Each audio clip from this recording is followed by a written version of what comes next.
All right, you guys know the situation at the border has gotten so bad, even the mainstream media, the legacy left-wing mainstream media has to cover it.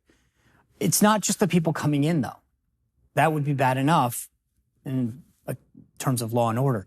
But it's what else is coming in. The drugs, the terrorism, the sexual predators, the former criminals. They're all coming in. So I'm excited to have a conversation to talk about what this really means for our national security, the impact it can have on our families and our communities with Chad Wolf. Chad was the former acting Homeland Security under President Trump. He's the co-host of the America First Policy Institute's the Tank podcast. He's the founder of Wolf Global Advisors and the executive director of America First Policy Institute that is doing such great work making sure that the next Republican president has the tools, the policies, the people in place when they take office. So without further ado, Chad Wolf. Chad, thanks for joining us today. I appreciate it. Well, thanks for having me. So I think part of the problem that concerns me about the border is I watch these folks come in. I hear the stories from the Border Patrol and the border chief about the concerns that we should have.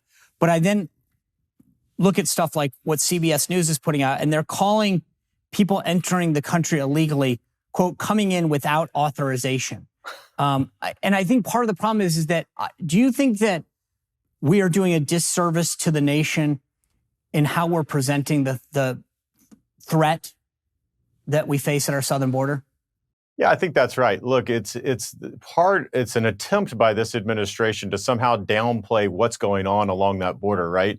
It's no longer illegal activity. It's no longer illegal aliens. And again, alien is a defined term in immigration law. It's actually what Congress passed, calling these individuals aliens because they are not U.S. citizens. And so when they cross illegal, guess what? You become an illegal alien. And that's defined, again, in immigration law. And so what the Biden administration wants you to believe is none of that matters. Instead, we call them undocumented. Well, they're not undocumented. They're here illegally. A lot of them actually have documents. They're just not from this country. So this whole idea of trying to downplay what's going on along that border and trying to ignore U.S. law in the process is really quite surprising. And I think they've been at this now for 28 months, and I think they think it's working. And that we've got some of the legacy media picking up on this and using the same terminology as they are. In fact, it's funny. Ralph Norman was on CNN with Jim Acosta, and let me kind of tell you. So he says, he basically says, have you been to the border? Acosta says, yes, I have. Have you seen what's going on north of Madison? And Acosta says, I'll ask the questions. The border is not open. That's something that is peddled as a talking point, but it's not true. There are fences, there are walls, there are border agents. That's Jim Acosta lecturing Congressman Ralph Norman. Do you think that the border is open?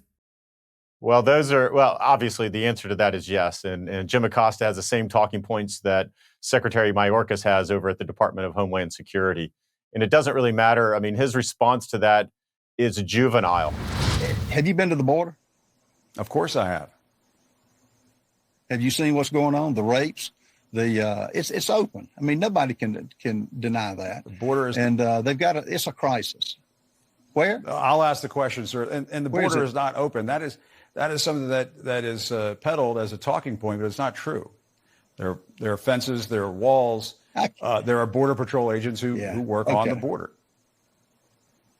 The 5+ million that have gotten into this country illegally is not a figment of our imagination. Ask the Border Patrol agents. Ask anybody down there. They're frustrated. But I guess I haven't. You have not been able to answer my question as to how you effectively do border enforcement if you're shutting down the government.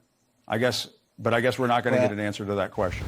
It's juvenile in the sense to say, well, there's walls and there's fences and there's Border Patrol agents, so therefore it's not open. The problem is you can have all the walls that you want. You can have all the Border Patrol agents, but if you ignore the law and you don't enforce the law and you release people into the interior of the country at will, none of it matters. People are going to scale walls. They're going to climb over fences.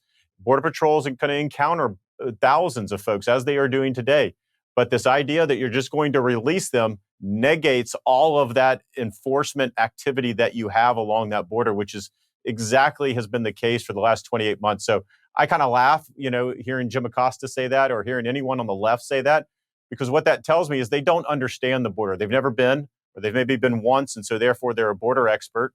And they truly don't understand what's happening along that border, and the fact that you can have all the walls and all the fences that you want, but if you leave gates open and you allow individuals to come in and you don't remove them, none of it matters. I mean, that's the thing that I think is funny, is that Acosta's saying, that's something that's peddled as a talking point. There are fences, there are walls. I can see with my own eyes what's happening at Eagle Pass. I don't need, you can have, to your point, there can be a wall, there can be 10 fences. People are lifting up the wire, they're going under it, they're coming through the river. I don't think that, regardless of whether there is a wall, the question is, are they coming in and are they being stopped? And I think unequivocally the answer to that is no. Oh, well, absolutely. The answer is no. And look, we can talk about Remain in Mexico. We can talk about a variety of different programs and policies. There's only one thing that matters, which is, as those illegal aliens are coming into the United States, are they being released? And in this case, there are mass releases going on every single day because they are out of shelter space.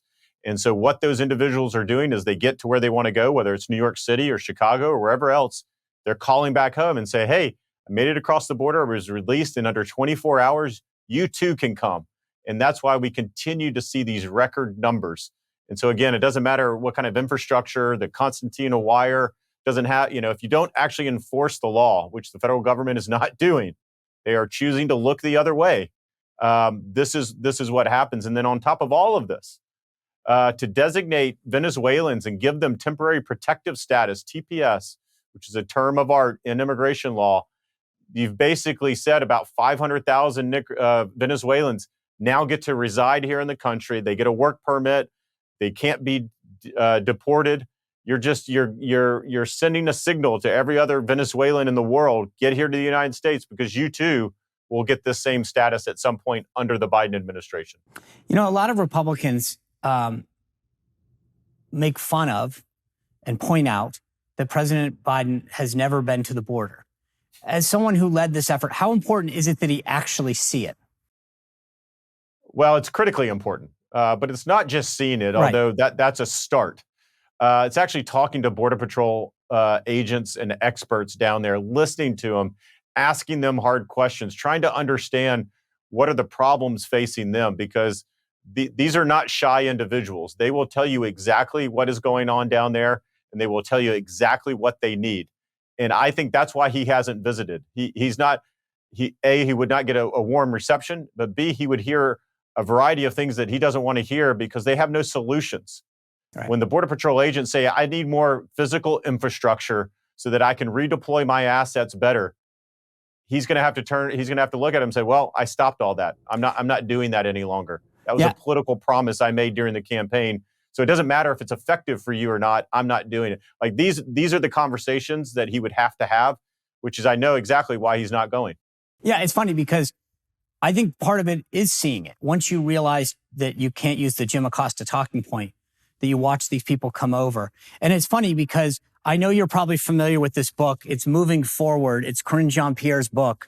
But in it, she writes, I needed to go to the border and see what it was like for these children. I needed to bear witness to this injustice. She's talking about why she needed to go to the border because she needed to see it firsthand.